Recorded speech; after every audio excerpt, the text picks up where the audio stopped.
Hey guys, welcome to Trains Unlimited. It's been a while since I've done a layout review, so I might as well do one now while the layout still looks presentable in a way. So, over the last few months, I have put up many buildings and trees and other scenery. I've also put up a signal right here, and in a few other places I have taken up cars and engines. So we'll start here. So first thing I did here was take up trees, bushes, and other things that had to do with scenery. The scenery that you see now will be left here for the later layout and other things. Next we have the buildings. There used to be a house and a barn here. Now I have put them in boxes and I am ready to send them off to the new layout, which I will review shortly. Right here, I have put up the 2-track gantry signal bridge. And over here, I have put up the command tower and the granary, which used to be here. They will be both put on the new layout in some time. As we can see here, I have taken up part of the Columbia Oil refinery and distribution place. So I have put up most of the tankers that holds these, except for these two main portions. As you can see, the yard in the back that I'm showing you now has been swiped clean of freight cars, and I will show you where they are in a second, but most of them have been put up and transferred to the new place. Right here I have my chassis system GP9 sitting in a siding with 3 SD40s-2, and he is awaiting his arrival of new cars to push around to the new siding. Here's the backyard, looking back to where we were. This yard used to function as just a storage because 2 of the 3 tracks are not even connected to the layout. There was no room to put in a switch or anything, so this layout was actually built by my dad before I came into the picture, but only one siding is actually accessible by the outside loop. Here are the 3 SD40-2s. They will probably not pull a good size consist until I get the layout at the new place built. Here's a tip for you. We use these PVC pipes for our granary, and you can also use them as silos and many other things. They come in very handy. As you can see, I have taken down all of the wall storage for cars and engines. These will be put back up at the new layout and hopefully will be in operation in a few months. Here's where the second line of the track has been dismantled, but the bridge is still in place. I thought it looks pretty cool to be an abandoned bridge, but I will be taking down the bridge and the rest of the track shortly in a few months.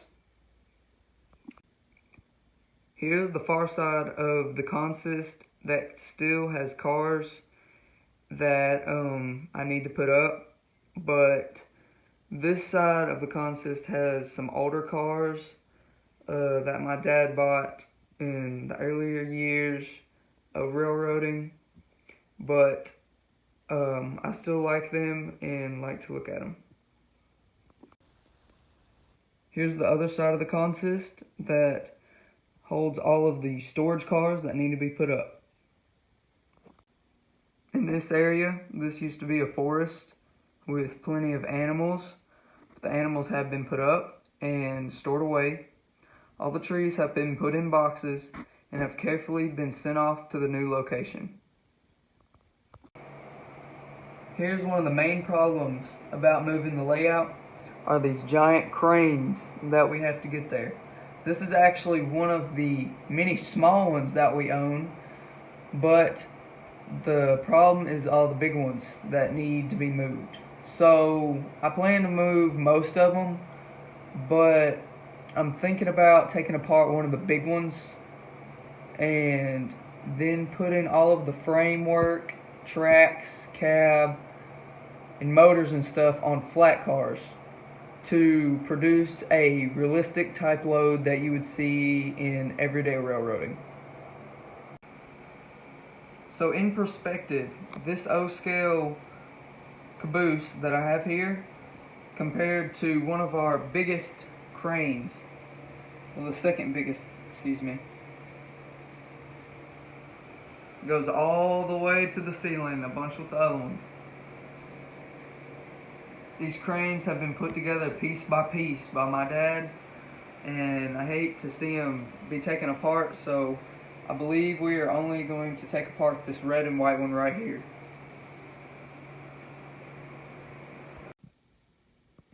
The Caterpillar store has been taken down. All that's left is the parking lot and a few equipment sitting in the back awaiting to be put into a box and be put to the new location. Once they are put at the new location, they will probably sit there for a month or two before I get the layout up and going and the tables and everything. I believe the room is going to be a 20 by 30 room with two double mainline and a narrow gauge that runs on the outside of the track. I have ordered a narrow gauge engine. It is a Mogul, I believe anyway. I think it's a Mogul. But it's made by Bachmann, and I have a Southern Pacific caboose coming for my 10-wheeler for O-scale. So I think that'll be pretty cool in the future. And also, we will have a spur running to a Caterpillar workshop at the back of the Caterpillar sales yard. Now, I'm going to talk to you about some of the scenery I use for the layout and hoping to forward on to the new layout. I plan to take my time on the scenery at the new layout. For one thing, I really want it detailed, and I'm very particular about details. I know this layout doesn't have much. As you can see, this is basically just painted on green, which I don't really like that much, but it got the job done. So on the new layout, I'm going to be very particular about what I'm doing and take my time to focus on the scenery and make it look right.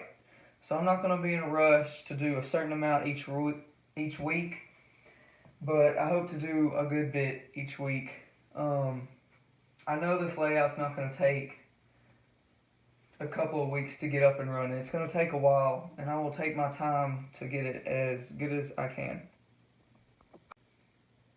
Okay, now onto the scenery.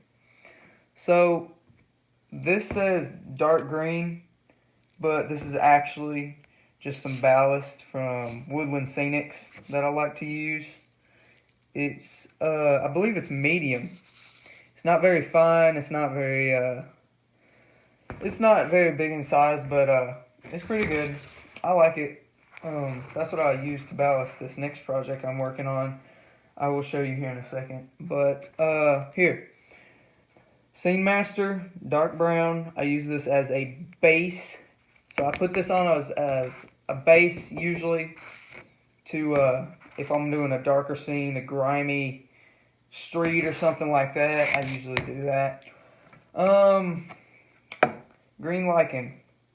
Love this stuff. So you can see it's these little clumps right here. There's two different kinds. This is the darker one. And for this next project I'm working on, I'll show you here in a second. But this is pretty great. I just usually rip off pieces and stick them somewhere. That's what I did before I had to start taking the layout down. Okay, Scene Master light green. This is usually what I put on top of the dark brown.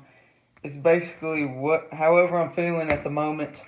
I don't really have a plan for where I'm actually going to put certain scenes on the layout, but I will be very particular on where they're going. I usually just mix a bunch of this stuff together to make it look detailed. Um, I'm pretty happy with how my next project turned out. But here, some of this light brown. I could use this for some road. Maybe put some of the dark brown first, and then light brown it up a little bit and mix it together. Maybe look like dust that could possibly come up. And next, woodland scenics. I use a lot of woodland scenics here. Clump foliage. This stuff is great for like bushes. Put like adding on to some trees to make them look a little bit better. Because you know some of the clumps can fall off the glue. So just glue these back in there and they work pretty good. I like it. So you remember the project that I was talking about? So this is it. I made a board and then I screwed down a piece of track tooth that I had left over from a previous layout, which was actually my dad's, but I thought it'd be cool to ballast it and rough it up a little bit to put a caboose on it. So I got it hooked up to a transformer here. As you can see, I know everything's a mess right now, but that's how moving is, so that's how it's going to be. But this is it. And if I take the caboose off of here, as you can see, it's pretty weathered a good bit. I got not the actual woodland scenics marker, but I got a marker and sort of made it rusty a little bit, but I didn't like how that turned out. But I took these pliers here and I went along and ripped out the wood ties and ripped out ends and stuff. As you can see, there's one missing from there, there's one missing there, and so that's how I got that going. So the way I produced this, excuse me, the way it came out was I used some of the products from before that I showed you previous in the video. And what I did, you have to have a wetting agent, or when you spray the Woodland Scenics cement on there, then it won't seep down in there and glue everything. And that's what you need to do, is use this wetting agent called isopropyl alcohol, and you spray it on there. Well, I used a dropper because I couldn't find a spray bottle. That's how impatient I am sometimes. But I used a dropper and dropped it all down in there. I started with isopropyl alcohol, and then I moved on to the Woodland Scenics cement, and it's setting up right now, but it's basically it's turning out pretty good. I might have to go do and redo it again because this Woodland Scenic cement is it's pretty old, but it's working out pretty good. It's pretty tough, sort of squishy now, but it's not very firm as I thought it would be. I've done this before, but not gotten all the scenery on it. I got some of the bushes and stuff that I showed you previously, and made all the bushes and stuff on it. I used some dark sand, which I will show you here in a second. So this sand actually came from my friend's house, where he sandblasts actual train cars in 7.5 scale. I showed you a video of that a few months ago. Check out my Instagram, Trains Unlimited, for all of my 7.5 gauge trains and stuff like that. It's real fun. That's what I do mostly during the spring and fall. But during the summer, when it's really hot outside, I like to stay with O scale, and during the winter. I got my steam engine repainted a few months ago. It looks great. I'm happy with how it turned out. And this is the sand that I was talking to you about right here. I just put it in a Ziploc bag, but I'm not sponsoring Ziploc. It's okay. But or Kroger either on the isopropyl alcohol. But these are the products that I use.